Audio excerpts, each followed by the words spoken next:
You know him, he's been endorsed by the NRA, but best of all, you know that he's not Pete Aguilar. So.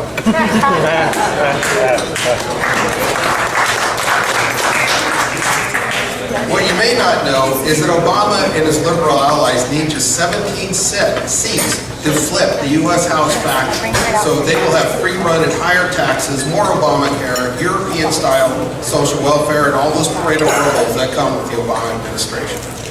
The Democrats have already named Gary Miller as their #1 target in California because his Congressional District 31 has majority Democrat voter registration advantage. Didn't help him in 2012. It was great that we were able to pull that away from him.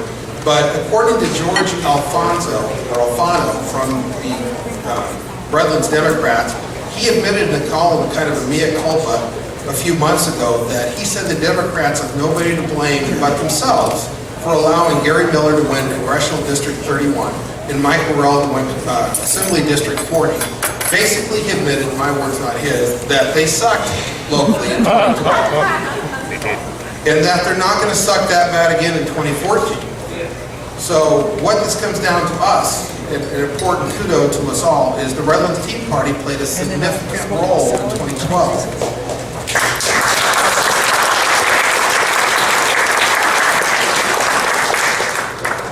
For getting Gary Miller and Mike Morrell elected into their positions.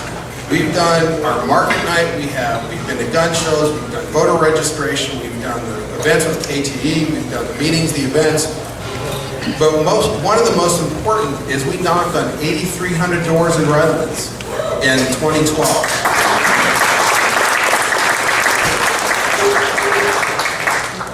And that's critical because since the Republicans have been beating up themselves on what they did wrong in 2012, basically it came down to nationally, Republicans did not knock on doors.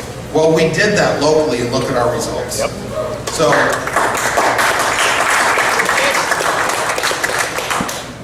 So, yes, bumper stickers, $20 to candidates, social media, letters to the editor, yard signs. They're all wonderful starts and greatly appreciated.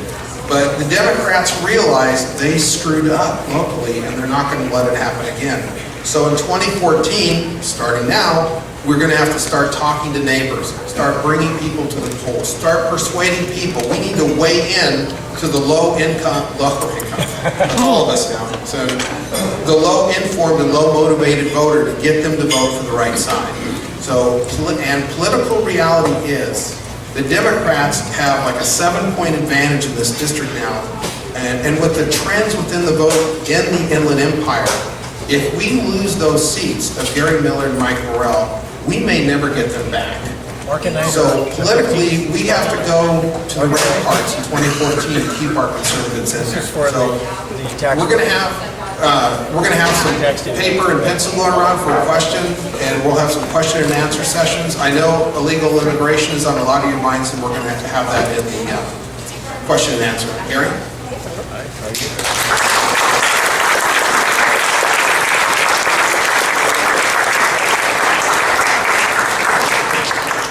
Don't you leave yet. This guy, every weekend, every weekday, was at the campaign headquarters, walking, organizing, and he's an amazing friend. Give him a round of applause.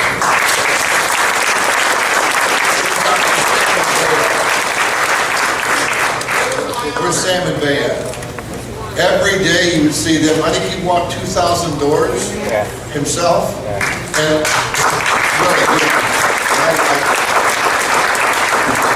am I not loud enough?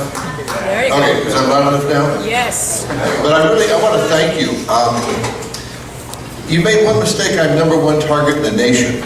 So that's even, I guess, worse. They actually went up on TV starting in December. I wasn't sworn in until January the 31st, but they actually started their TV ads against me in December. I think they're on their 4th different ads so far.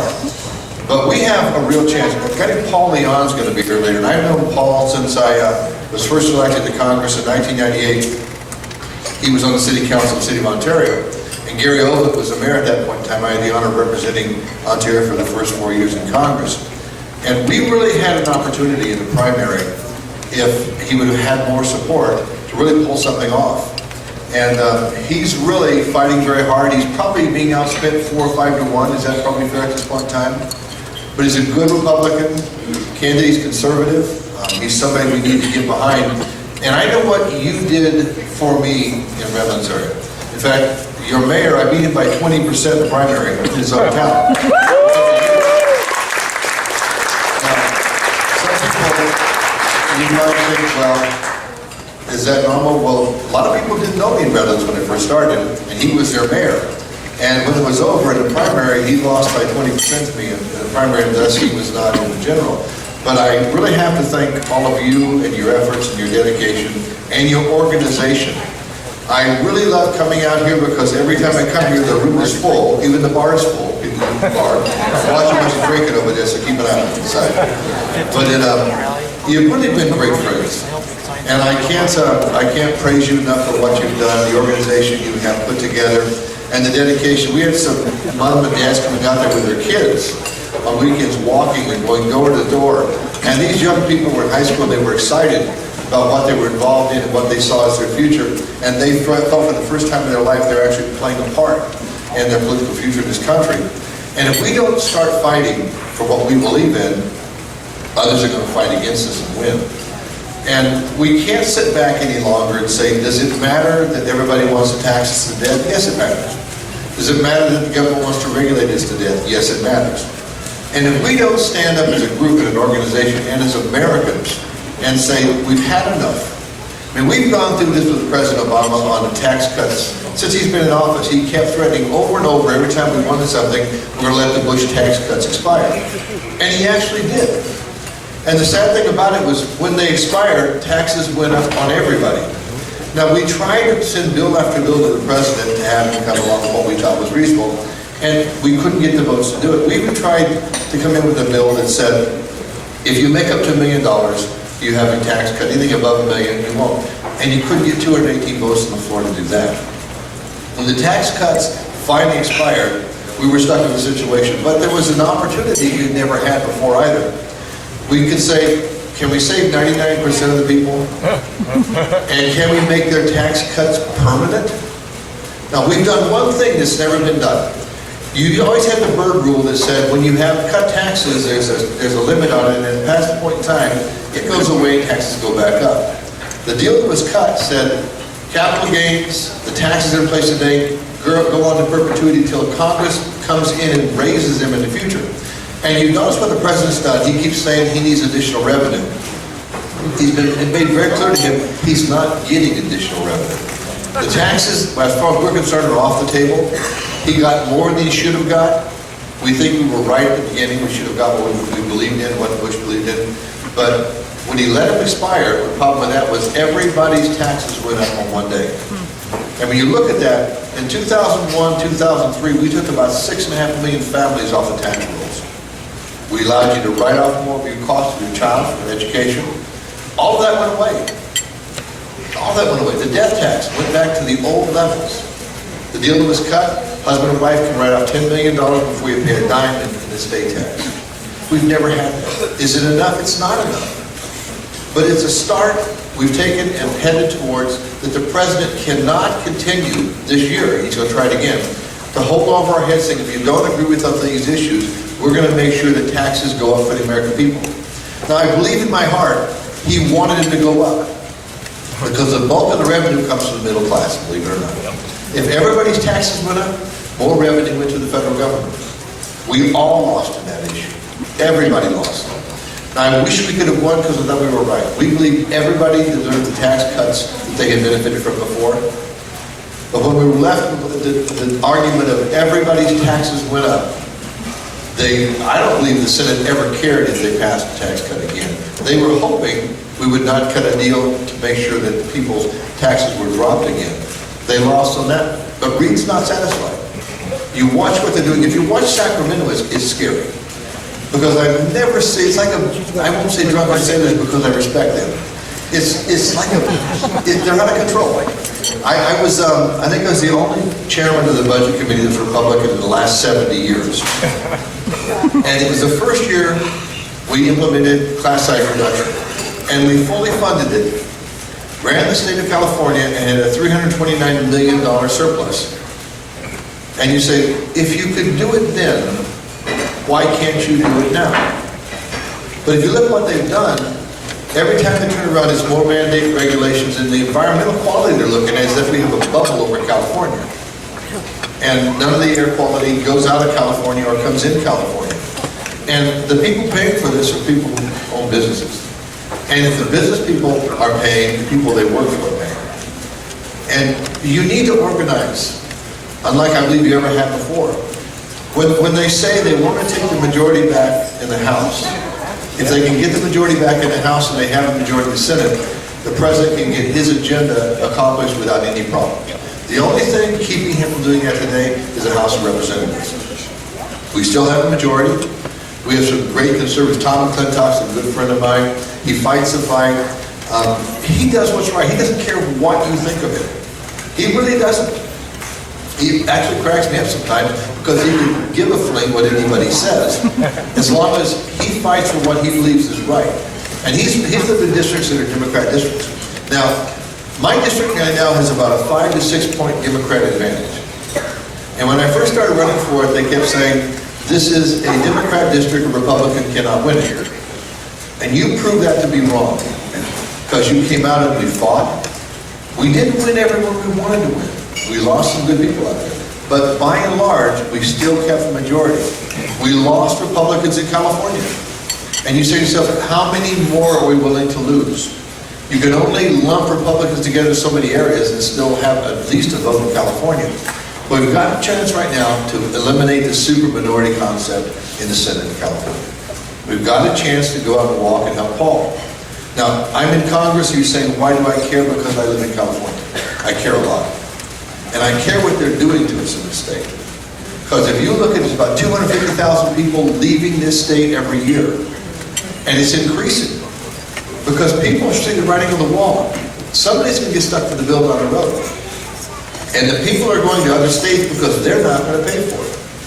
Now, we've got to do something about San Bernardino. San Bernardino's gone bankrupt. How can we pull them out of it? How can we change the situation? Because it's an extremely viable community. But it needs to head in a good direction. But there's people in this room who are motivated.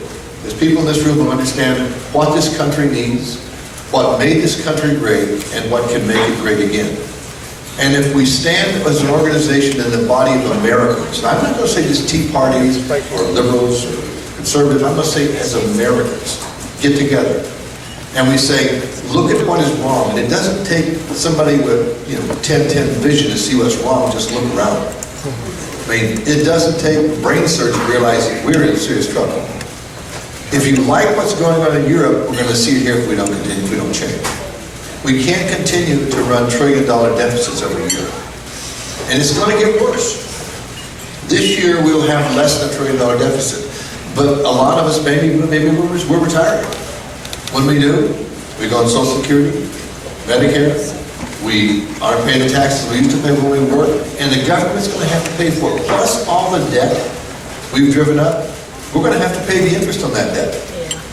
You're going to have to pay the interest on that debt. If every one of you in this room wrote a check today for $52,000 and you made your kids write a check and your parents write a check and your cousins write a check, that's what it would take today to pay off the debt that this government has created for us. And we can't continue to do that. We don't want to be like Greece. We don't want to be like Italy. France is questionable. I mean, if you look at it, Germany got it done last week. Italy get it done next week, and Greece might never get it done. I mean, that's the way they look at life. And if you can see how they've been able to keep the union together, you can see that you have the workers providing for those who don't work. And the people in this room work. I haven't seen anybody in this room, and any time I've been here, ever come up and ask for anything free. The only thing you've ever asked for is government to get off your back. Yeah.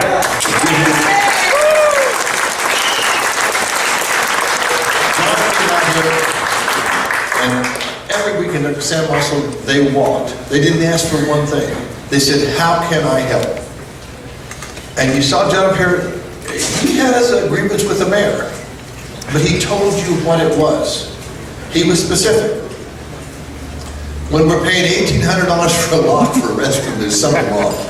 So when the doctor gets up here and said, this is what's wrong, they're not accusing people in a general fashion. They're saying specifically, this is what's occurring, and this is what needs to be corrected. And if we can shine a light on what's bad and say, this is good, that's wrong, let's move towards the light that's shining on the good. I've got a pastor named Jack Gibbs, in Chino Hills Calvary Chapel. And he's the most unpolitical correct guy you ever met in your life. But he sits up there every Sunday and he tells the truth. He says what's right about this country, and he says what we're doing wrong in this country. And it's much like everybody in this room here. I've talked to many of you one-on-one, I've talked to you in groups, and you come as individuals and you say, this is what I'm having a problem with. And this is what I want to see corrected. Why does the government want to take my gun away from me? Why does the government want me to do something where I can't use it? Put some code on it, put a lock on it, limit the amount of clip I can put. Why is the government even getting involved when you're not the ones causing the problems? If you want to live in a dangerous city, live in Washington, D.C. Because when you break into a house, you know the guy's not armed. Because it's illegal to have a gun. So when a criminal breaks in, it's pretty safe he's going to get back out if he's got a gun, because he's the only one in the room with one. And I don't think anybody in this room wants to live in that environment. And I'm not chastising people who don't agree with me or people who say you might be right on this issue. I'm saying that there's basic beliefs in this country that we understand to be good and right, and they've made this country what it is today. And I always laugh at my grandparents because I look at the environmental movement in this country, and I always laugh at my grandparents used to swat flies and poison rats, and I always set aside habitat for it. That's what's wrong with this country. When we realize rats and, Delhi sand-loving fly. Anybody ever seen that little sucker? I wish we couldn't see him because he's ruining more areas around here than you can believe. But we have to look and say, how do we move forward in this country? How do we do as an organization? And how do we get to the other side better than the way we started? And the way you do it is by doing what you do. You say, this is wrong, we're going to fight it, and this is what this country should be. And everybody shouldn't have to agree on every issue. We have to agree on a goal. The goal is when we leave this earth, and I say, how many days do I have left till God takes me? Not how many days, but that's how many days do I have left till God takes me. When He takes me, what do I leave behind for my kids and my grandkids? What do you leave behind for your kids and grandkids? And if you don't and I don't do something to make sure that they have an opportunity that we had, then we failed. And by generating a $52,000 bill and placing it on their desk when we leave is not helping our kids and grandchildren, it's failing them. That's right. Now, our parents can do that. And I remember when I was a young man, and my stepfather worked for Safeway, he was a produce manager, and my mom was a checker. And when I was little, I was raised by my grandparents, and my grandfather was a custodian at the La Mirada Normal School District. And the things I did every week, I went to church Sunday morning, Sunday night, Wednesday night. If there was a revival in town, I attended that too. So I did those things on a regular basis. I didn't really know I didn't have any money till I was coming home from a field trip one day, and the guy in front of me said, "Can you believe anybody lived down that street into my street?" And I didn't know it was poor. I thought we were good. We had food on the table, I had clothes, roof over my head. I went to church, I had good friends at church. What's wrong with that? Do we have to leave everybody more than we had for ourselves when we were growing up? Do we have to provide everything to everybody? And for some reason, this government believes they have to be all things to all people, and you get to pick up the tab for it. Now, I had a good chicken dinner, but if I gave her the check, she'd be ticked off, but I had a good dinner. And that's what we're doing in this country today. I'm having steak and lobster and giving the check to the next guy at the other table and expecting them to pay the bill. And those people at the other table are my grandkids. That's what we're doing. Now think about it. By 2032, when I'm retired, my two grandkids are going to be working to pay my Social Security, my retirement, because there's going to be two people working for every one person retired. And my grandkids are going to pay local taxes, county taxes, state taxes, federal taxes, Medicare, Medicaid, Social Security. They're going to pay all of that. They're going to pay for Obamacare too. Now, how do those two grandkids pay the bill? I mean, we need to ask ourselves a question. How can they do it? We know we can't do it. I mean, the government's smart enough when they started Social Security to realize that you had to be 65 or older to retire, and the average life expectancy was 64. So over half of them were dead. If you're an African-American man, it was 58 back then. You never were going to see it. And you had 65 people paying into every one person receiving it. Nobody received it for the first 5 years. So when I retire, and 2032 comes, there's going to be 2 people working for every 1 person getting Social Security. Now, I don't think there's 1 person in this room believes that's doable. Yet, the areas we need to reform in government, we're all unwilling to touch because we're afraid to make somebody mad. It's time to tick somebody off once in a while.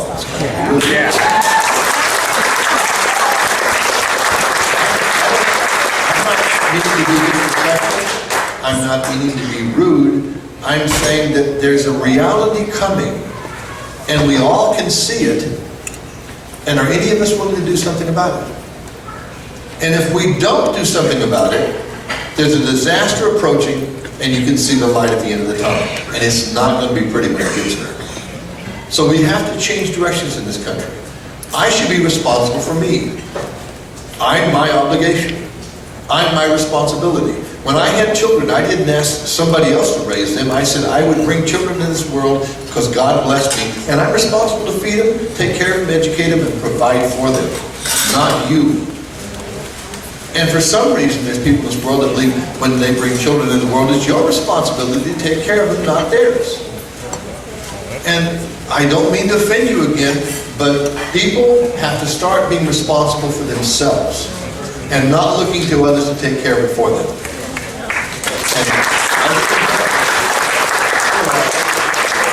My staff wrote a great speech, and I haven't turned the page yet. And I'm not gonna because there's too much to say, and too little time.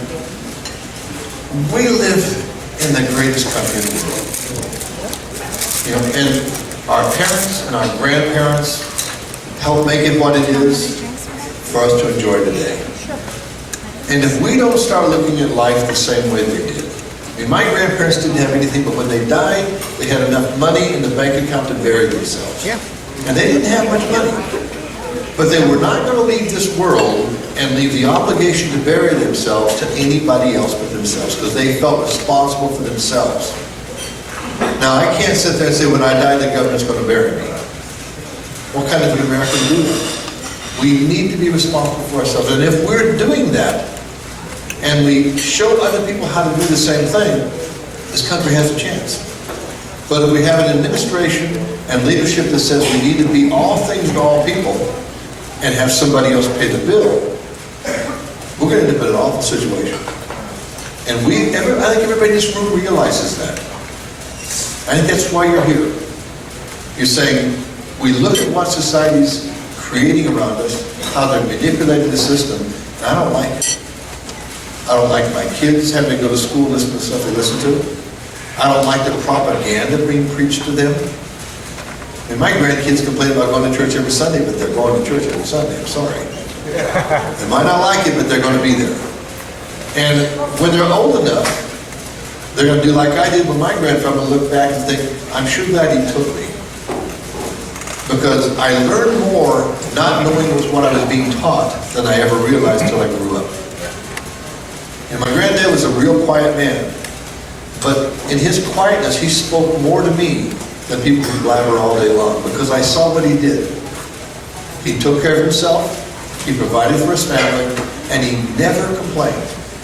He went to work every day. If somebody needed help, he loaded food in a bag and took it to him. Never asked anybody to bring him anything, yet he didn't make much money. He didn't die with much. But when he left this world, I think I know where he went to. And that's what he lived his life for. He lived it to please God. He lived it to be a leader of his family and provide for them. And if we will take that responsibility in this country, and I'm not a preacher, but if we take that responsibility, this is going to be a much better country when we leave than it could have been if we didn't. So I want to thank you. I'll take some questions. John, I guess you're going to read them again. God bless you. Thank you for having me.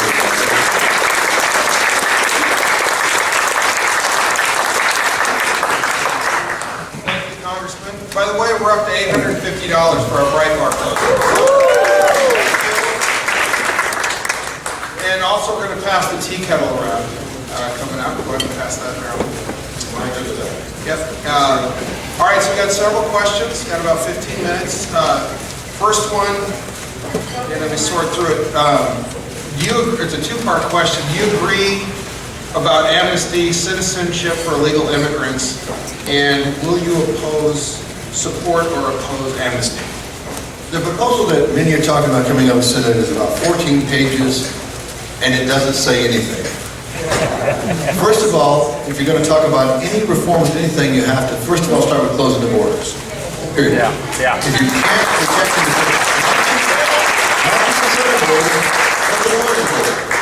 both ends. If you can't protect and defend the people in this country, you can't talk about going beyond that. Our district attorney, James Ramos, sent me a letter. It was really a pretty good idea. He said, we need to do DNA tests for anybody who wants to become an American citizen and cross-check it with the FBI records. See who we're letting in this country. I think that's a great idea. I had a group come to me and say, they thought that was wrong. I said, you know, if I really want to become a citizen, to take a swab and put it on my mouth and have you check it wouldn't bother me at all. I mean, I helped my nephew's wife become a citizen. She's been 16 years to become an American citizen. They met each other in the Army. And when she finally got her citizenship, she was so nervous I had to send a staff down to sit next to her to be sworn in as an American citizen. And she's the proudest American citizen you ever want to meet in your life. But she said, I got in line, I did what was right, and I became an American citizen. And she's tougher on you to close the border, I'll tell you right now. She really is. I don't know what's going to be proposed. We're going to look at what's being proposed. We're going to analyze it. Like I told some groups, it's going to have to go through committee. It's going to have to go before the floor. There's going to be a lot of debate, a lot of amendments. It's going to have to go to the Senate. And if it gets through those stages, it's going to have to go to conference committee, come back from both houses and go to the president. I don't know where this is going to go. I know that you have 8 people working privately on some proposal, and there's not enough specificity in it to know what it does or how it goes. So until we actually see what is going to happen, I can't tell you if I support it or oppose it, because I don't think anybody knows what it's going to look like, how it's going to work, and how it will be implemented. But like I said, the first thing you have to do before you can even discuss it is talk about closing the borders. Second of all, American jobs have to be for American citizens first. Yeah. And you go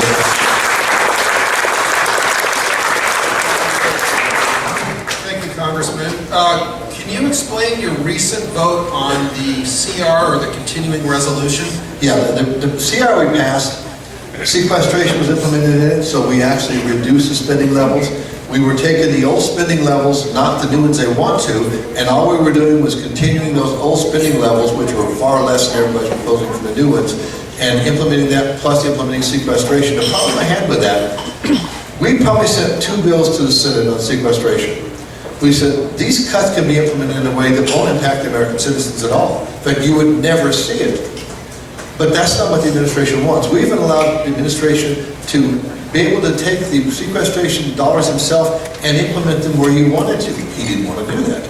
The reason he didn't want to do it is because he wanted to blame us for doing it to begin with. And we had him in for a meeting last month, and we said, why would you decide to close the White House Visitor Center now? He said, the Secret Service made that proposal. Yeah. And one member said, why didn't you take one less golf trip next year? Because it would have paid for it.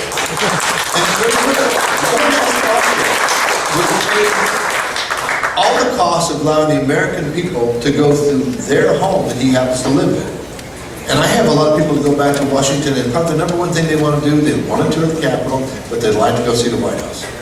Because it has tremendous history in it. And you see these scout groups that go through it, these young people with smiles on their faces, and they're looking at the pictures on the walls and the rooms, and they realize who's been here, who lived in this house all these years, and it's their home. But they can't go in anymore because it costs too much money. But we can take off trips, bring everybody with us, we can go over, and what did the Vice President spend in France for a hotel room? I forgot. It was like $500,000 for London and another $500,000 for Paris. That would have provided for a lot of security for our kids going to the White House. So I think we need to, let's look at reality and say, are we doing things to that you will notice to make it harder, so you can say we made a mistake? Or we're going to put them in areas that nobody would notice? I believe we spend far too much money in this country to begin with. And there's no reason we can't take this amount of money and cut spending in areas that wouldn't impact anybody because we could. Well, that'd be a good start right there. We shouldn't give Egypt money today.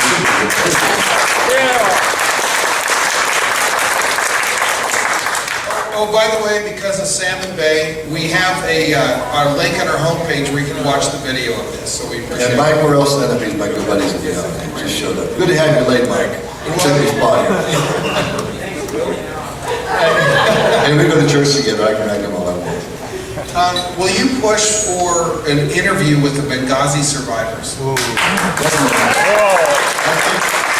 can see a few of them on different shows, but I think to have the people out there and be able to talk about what they believe in, what happened and what occurred, I believe would really wake the American people up. Yes, I would support that.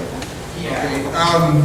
What is the Republican plan during the next 2 years regarding the repeal of Obamacare? We're going to cut funding everywhere we can cut it. Our goal is, you don't have the financing, you can't fund the program. And the goal is, we have no intention of funding Obamacare. We have every intention of cutting every loophole that's in it, as funds go through. And if the funds aren't there, we hope we can shut it down. They're not giving up. I mean, they believe this is going to create a better America. I think when the American citizens in the next year see how much this impacts you and how much it impacts the cost you pay for health care, you're going to be madder than every day. Okay, and a follow-up question to that, why is the Republican House appropriating money for Obamacare? We haven't appropriated, we did the CR, not the appropriation. So it's part of, okay. Why are they funding it, I guess? We're funding previous spending levels, and we haven't increased spending, and the CR funds those old levels, and it basically cuts spending from the old levels with sequestration, bringing the dollars down. The problem is we can't get the Senate to move on anything. We keep sending bills to the Senate, they won't send them back to us. They go over there and they die. So you end up, to keep the government going, you pass a CR, which it might be not a bad idea because we're funding spending levels a year ago. We've cut $85 billion out of that. That's probably better than we do today. So that's probably not a bad approach. So were you happy to see a Senate budget, or are you sad to see a Senate budget? Well, if you like taxes, you're happy to see it. I just don't like taxes. First time in 4 years. Well, and we're embarrassed into doing it. Is Speaker Boehner the best choice for Speaker? John's doing, I know some like him, some don't like him. It's kind of like herding cats, being experienced in it, because there's so many different factions. I mean, do you think we're divided? You should see the Democrats. They have a caucus for everything. And they have a Hispanic caucus, a Black caucus, a gay caucus, Blue Dog caucus. I mean, they're impossible. But we have our caucuses too. You know, we have different groups that believe in different things in the Republican side. And to be able to organize it in the fashion to get everybody together is extremely hard to do. I wouldn't want that job. I mean, it's a terrible job because you're trying to convince different people. We could not get 218 votes on our side to pass the tax cuts that went up to $1 million.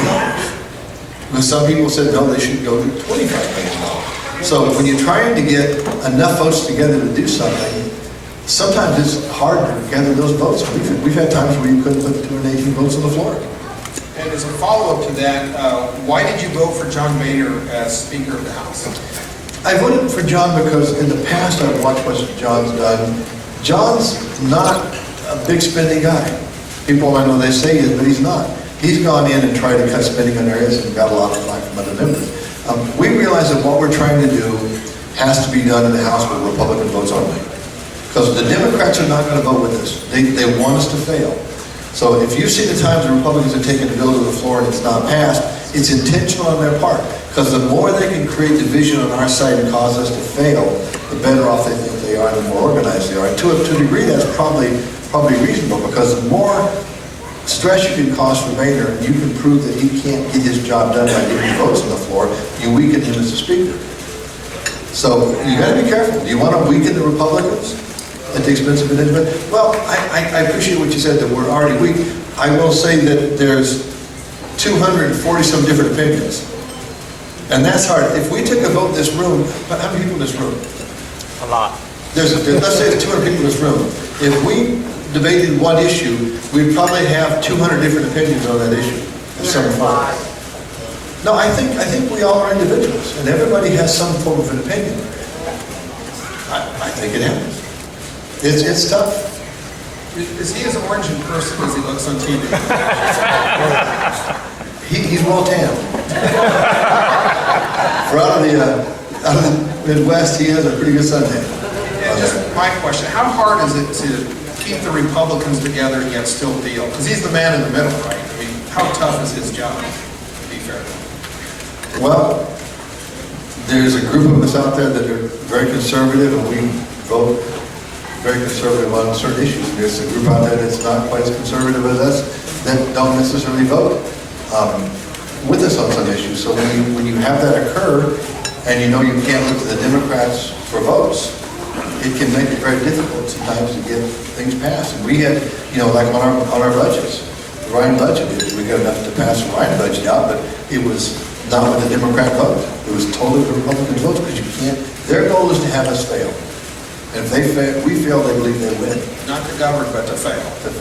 Okay, this is off the napkin. Why has Fast and Furious dropped off the radar? Good question. Daryl Ice is still fighting the issue. Daryl hasn't backed off on the issue, and he's pushing an agenda through his committee, and he's still fighting it. The White House is doing everything they can to obstruct it. And they're doing a pretty good job of obstruction. I got a couple more questions, but is there anything you want to tell us? What question do you want us to ask? Something like that. No, I like making a few people mad, so I'll take your questions. Because, it reminds me of Matthew 15. And Jesus said, no prophet's a private interpretation of the Scriptures. And what I think he meant by that is nobody's right all the time. And I don't stand up before you claiming to be right all the time. I just will always tell you how I feel. And some of you might not agree with me, and I respect that. And some of you might agree with me, and I appreciate that. But we have a commonality in this room of belief. We all believe in less government. We believe in individual rights and liberty. And when we do that, we need to understand that some of us are going to think a little different than others on certain things, and that's going to occur. But it should not distract us from our focus, and that's changing this country. We need to change it. Kind of follow-up.